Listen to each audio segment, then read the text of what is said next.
বলে ফাল্গুন, কেউ বলে পলাশের মাস। আমি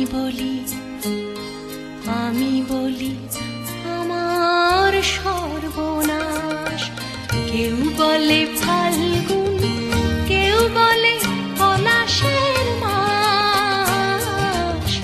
আমি বলি আমার সর্বনাশ। কেউ বলে